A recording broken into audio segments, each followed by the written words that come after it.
Hey Polish Freaks, welcome back. We had a big discussion last time about Polish Freaks. I like it. Can't please everybody. Just so you know, I don't mean it negatively. Someone had brought up the suggestion of Polish Geeks, which I really liked too. So will you just tell me down below, what do you like better? I'm gonna put a name on this little community corner here. I want you guys to like it too. Vote for Polish Geeks or Polish Freaks, because I actually like both of them. So on my nails, I am wearing the new purple polish from the ORLY Impressions collection. That review should be coming up pretty quickly. It's a really beautiful shade, and I will link it down below for those that are interested. Let's jump right into the review that I'm going to be doing today. Today I'm going to be talking about the Essie Valentine's Day collection for 2022. This is a Target exclusive collection, and the polishes are limited edition. So if you see any you like, make sure and pick them up because they just disappear. This is the first time I've done a review for Essie's Valentine's collection. I usually just kind of walk past them. Maybe I'll pick up one or two here that I think are standouts, but I typically don't gravitate towards them, but I'm hoping you'll find this review helpful. It's a 6-piece collection. There are 3 creams and 3 shimmery pearly kind of shades. A few of them actually really did surprise me. So let's talk about it. This first one is QUILL You Be Mine, and it's an interesting shade. This is one that actually really surprised me. It's like a gray shade that's a little bit pearly that has some shimmer in there that really adds depth to it, and almost at some angles makes it look like a 3D magnetic polish. It was actually really interesting and quite unique. The formula on this is really fantastic as well. It's going to build up. I would do 2, but it's so close to 1, but I would definitely do 2 coats on this one just because it does add more dimension when you have that extra layer on there, especially when you have a little bit more thickness, you get a little more dimension,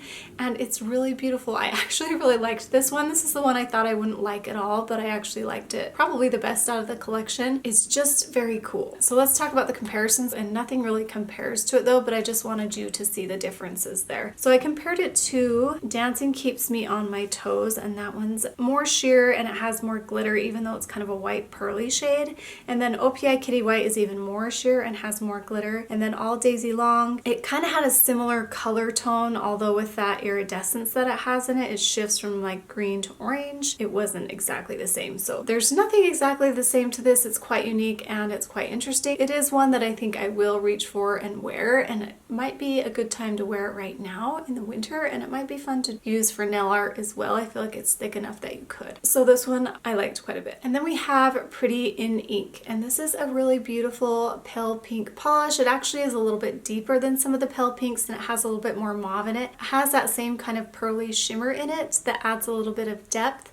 And then it also is opaque, just like the other one. They have a very similar formula, and so it builds up really nicely. It's so close to 1 coat, but I did 2 to get more depth. They almost kind of remind me of the Cashmere Mattes. I never picked those up, and I regretted that I didn't ever get those because I thought they were really cool. And they dried matte. These don't dry matte, but they kind of reminded me of that, just the texture of them and everything, so they're pretty cool. This one is a little bit darker than some of the other kind of pink pearly shades that I have. I didn't compare it to the color that Keeps on Giving from OPI just because that one is a bit lighter and not as mauve and a little bit more cool toned, and so I'm going to show you these other ones that I did compare it to, but nothing is really like it. I don't have anything, at least from my collection, like it. So I compared it to OPI A Hush of Blush, and that one's lighter and has more shimmer, and Pillow Talk the Talk is also light and has more shimmer. Those two are very close. Polarizing is lighter and has more glitter and iridescence. So I did find this one to be quite unique and I really liked it. Then we have Lips Are Sealed, and this one is kind of a raspberry mauve muted shade. There's a lot of shades like this from Essie, and we'll talk about comparisons in a minute, but the formula on this one was really fantastic. It's pretty much opaque in 1 coat. It just goes on so nicely. I feel like Essie has done a fantastic job with their formula lately, and their brush is just really great too. And so I have 2 sets of comparisons for this. I think all these polishes are very close, but they have just a little bit of different tone in them, or a little bit of different color. Some have more red, some have more purple, some have more brown, and so hopefully you'll be able to see those variations and maybe see which one you like best, or maybe you'll see an old one that you have that you're like, oh yeah, that reminds me to get that one out because I like that one, and so you probably don't need this one. But let's look at those comparisons. I compared it to In Stitches, and that one's very close and it has a touch more red, and then Been There, London That is a little bit brighter and has more of like a pink undertone, and then Angora Cardi is more purple and deeper. That polish is so good.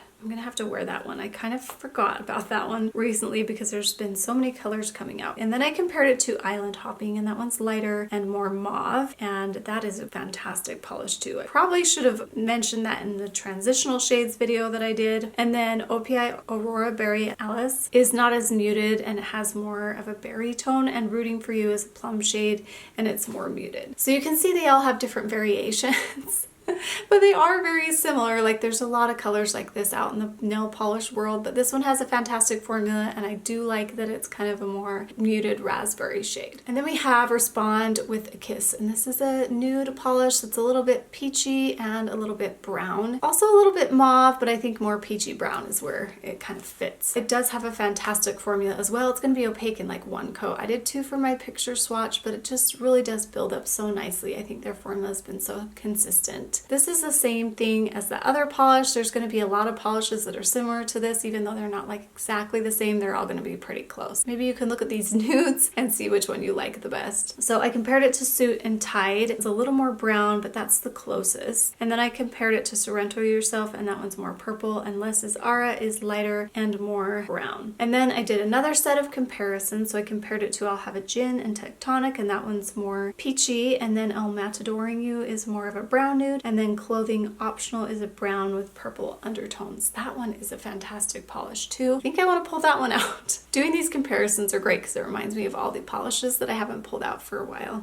So I'll let you take a look at those and see which one you like best. You probably don't need another nude, to be honest. I kind of wish they did a Valentine's collection that had a lot of bright pinks and bright reds and more pinky shades, but anyway, I'm not the one who decides that, but there's that one. And then we have Under Lock and Key, and this is an interesting shimmery color. It has a nice opaque formula. It's like a polish that's in between silver and bronze, which is really interesting. Sometimes it looks silvery and sometimes it looks bronze, which I think is actually pretty cool. So it's a little bit different. I didn't have anything exactly like this. The formula is fantastic. It builds up really nicely, and let's look at those comparisons. So I compared it to All Eyes on Mina, and that's from the Morgan Taylor collection, the Sing 2 collection, and that is kind of similar but not as silvery gray. And then Gadget Free is more silver, so I feel like if you mix these two you'd probably get Under Locket and Key. And then High Tides and Dives has a brownish shimmer that's kind of close, but it does have an iridescence in it that makes it look a little bit different. I found this one to be quite unique. I don't wear these kind of colors very often, but for those who do, this might be a cool one to pick up. And then we have another red. This is a gorgeous red. It really is. I feel like it has a good balance between orange and blue undertones. I pulled out some reds that I thought were pretty close, and they all are slightly different. This one does have a fantastic formula. It's going to build up. It's a little bit curly, and so it's going to build up in 2 coats, but it's just rich and beautiful, and it's a really great red. There's a lot of reds out there though. I don't know if you need this one in particular, but it does have a good formula. I took out some reds in my Essie collection and compared it to them just so you can get an idea of where it is on the red spectrum. I did feel like it has, like I said, a good balance of that orange and blue undertones. It's not quite pink, it's not quite orange, it's kind of somewhere in between. And I'm gonna talk about these comparisons, but these are just slight differences. All the reds in my mind sometimes just kind of get blurred together. I compared it to Fishnet Stockings, and that has more blue undertones and it's slightly darker. And then Forever Yummy was probably the closest, but it was a touch more berry. And With the Band has a more opaque formula, and it looked kind of similar, but I think maybe it has more orange undertones, but I'm not even sure if you're going to be able to tell those differences in this picture. It's really hard with reds. You guys know how much I love doing red comparisons. It is a good red with a great formula. I added this one to my transitional favorites just because it's new and fun, and it has a fantastic formula. Okay, so that's it for the collection. I thought it was kind of interesting. There's a few in there that I like. Let me tell you my favorites. So I'm going to be really picky. I really love that red. It's just a newer red, and so that's why I threw it into my transitional favorites, just because it's got a fantastic formula, but it is another red. I don't need another red. So I'm going to pick this white one. This is QUILL You Be Mine. I'm only going to pick one just because I thought it was unique, and it reminded me of those cashmere matte polishes, and I thought it was pretty cool. So this is the one that I'm going to say is my favorite. Which ones are your favorites? Comment down below. I just really don't need any more nudes or mauve shades. I feel like I have so many. Even though I love this shimmery pink, I just don't think I'll reach for it. I'll probably only reach for this maybe once a year too. So who am I kidding? I got like a million polishes. I'm probably gonna wear these once. Anyway, let me know your thoughts about this collection down below if you're gonna pick any up or if you have already. Thanks so much for watching and subscribing. We will see you in my next review. Bye guys.